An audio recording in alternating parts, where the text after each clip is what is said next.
Hi everybody, my name is Elizabeth and I'm a librarian here at the LSC-Tomball Community Library. Welcome back to Screenshots, which is the series where I recommend you great movies that you can watch for free through the Harris County Public Library. So, I'm obviously a movie lover, but I'm also a big anime fan, and I've found that while my friends who are anime fans tend to watch other kinds of movies that are not anime, my friends who are movie lovers don't necessarily always watch anime movies.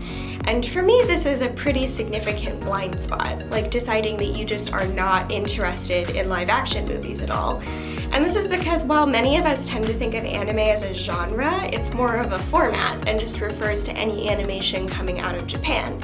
And this means that there are anime movies in all of the genres that we know and love from live action films, like comedies, horrors, thrillers, and even westerns, believe it or not. A lot of my favorite movies are anime movies, and so I would like to recommend to fellow movie lovers some anime movies that they might not necessarily be familiar with to show them what they might be missing out on. So whether you are a veteran anime lover or someone who's never watched an anime movie at all, keep watching to learn about 4 great anime movies that you can watch for free through the Harris County Public Library. So let's get started. For people of my generation, anime films somewhat broke into the mainstream with the works of Hayao Miyazaki, who created such iconic films as Spirited Away and Princess Mononoke. But for people in the generation right before mine, the first anime film they were likely exposed to is the first film I would like to recommend today, which is Akira, released in 1988 and directed by Katsuhiro Otomo. Akira is set in an alternate version of 2019 where the Cold War developed into a Third World War and Tokyo was destroyed by a mysterious disaster.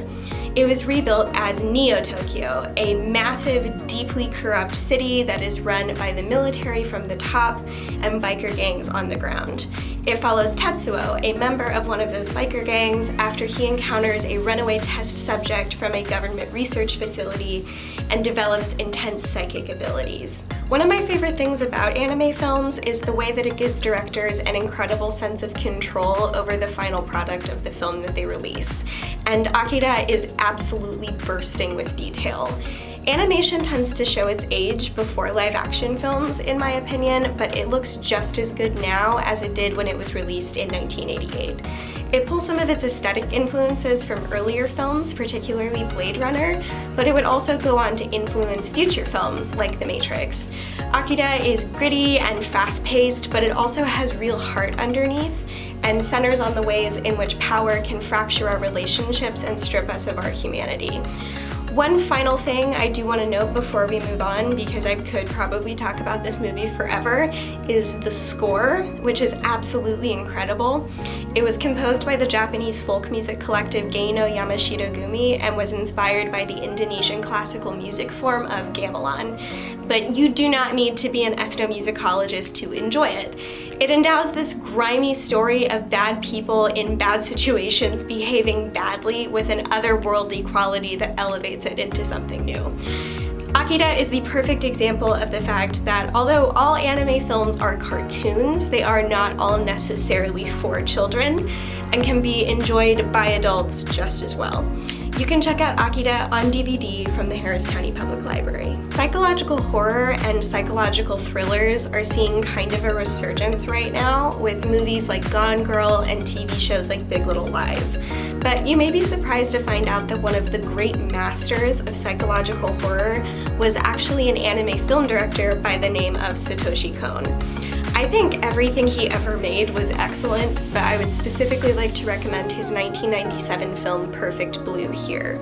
Perfect Blue follows a young woman named Mima who is a member of a moderately successful pop idol group called Cham. She has aspirations of becoming more famous, and she decides that her best way to do this is to leave her group and pursue a career in acting. In an attempt to shuck off her teeny bopper persona, she takes on more mature roles, which alienates her old fans, including a stalker who becomes obsessed with the ways in which he thinks that she's changed. Through encounters with this stalker, she finds a website that claims to be her personal diary and includes information on her daily life and inner thoughts in incredible detail, even though she did not write it. This is further complicated when Mima starts to see a doppelganger of herself from her days in Cham following her around. Perfect Blue is often compared to the 2010 film Black Swan, directed by Darren Aronofsky, because they both discuss the ways in which ambition, fame, and constant surveillance can fracture someone's psyche. But Perfect Blue preceded that film by almost a decade, and in my opinion, it is much more unsparing in its portrayal of psychological torment. Because of that, while I do want to recommend this film, and I do think it's great, I would recommend proceeding with caution because it does have some material in it that could be found disturbing. But if you are willing to push your way through it, it is truly an exceptional movie. You can check out Perfect Blue on DVD from the Harris County Public Library. The last two films I recommended were pretty grim, but anime films are incredibly varied, so I would like to offer a palate cleanser here. Whenever I recommend movies to my friends, I tend to get complaints that all the movies I like are really slow, which is a fair criticism.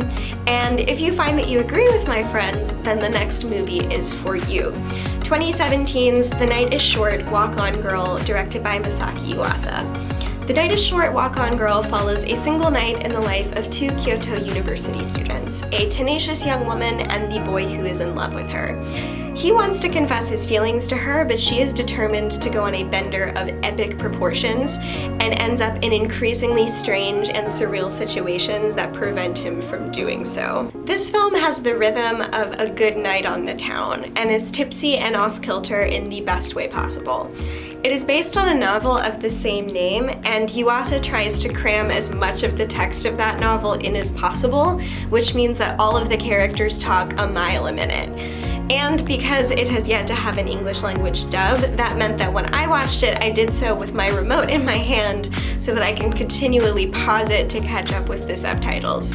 This can be a little disorienting at first, but by the end of the movie you find yourself in the same off-kilter headspace as the characters, which is pretty exhilarating. This film is joyous and rowdy and is sure to make you nostalgic for your college days, even if you've never been to college. And the bright, colorful animation only serves to further hammer that point home. The Night is Short, Walk On Girl is a wonderfully enjoyable, fun movie, and you can check it out on DVD from the Harris County Public Library. I have saved my personal favorite of these movies for last, which is the 1985 film Night on the Galactic Railroad, directed by Gisabudo Sugi. Night on the Galactic Railroad tells the story of Giovanni, a young boy who is forced to work as a typesetter to support his sick mother after his father disappears on a fishing expedition. This results in him being mercilessly bullied by the other kids in town, all except for one, another young boy named Campanella. On the night of the town festival, Giovanni finds himself encountering a mysterious train that when he boards it takes him on a trip through the Milky Way, alongside Campanella and several other mysterious passengers. If this sounds kind of silly, it would probably be because Night on the Galactic Railroad is technically a children's movie, and even though it doesn't have any content in it that would necessarily be considered adult, it doesn't take long to realize that just writing this off as a kids' movie doesn't really do it justice. Like other legendary pieces of children's media, notably the book The Little Prince, Night on the Galactic Railroad deals with some pretty heavy philosophical themes, like mortality, the nature of true happiness, and what it means to live a good life.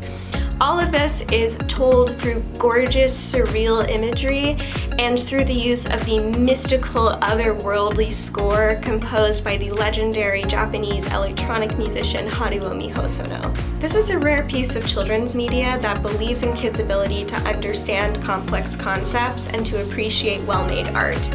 And it has an excellent English language dub, so if you do have a young movie lover in your house, this would be a great film to share with them. Night on the Galactic Railroad became one of my favorite movies as soon as I watched it, and I'm sure that lovers of masterfully crafted films for children, like the works of Hayao Miyazaki, would also love it. You can check out Night on the Galactic Railroad on DVD from the Harris County Public Library. Thank you for watching this episode of Screenshots. Those were 4 great anime movies that you can check out through the Harris County Public Library. Be sure to follow us on Facebook, Instagram, YouTube, and Twitter so that you never miss a future episode of Screenshots or any of our other great online programs. And let me know if you watch any of these movies or if there is a classic I missed, because I almost certainly did. Thank you again for watching, and I will see you next time.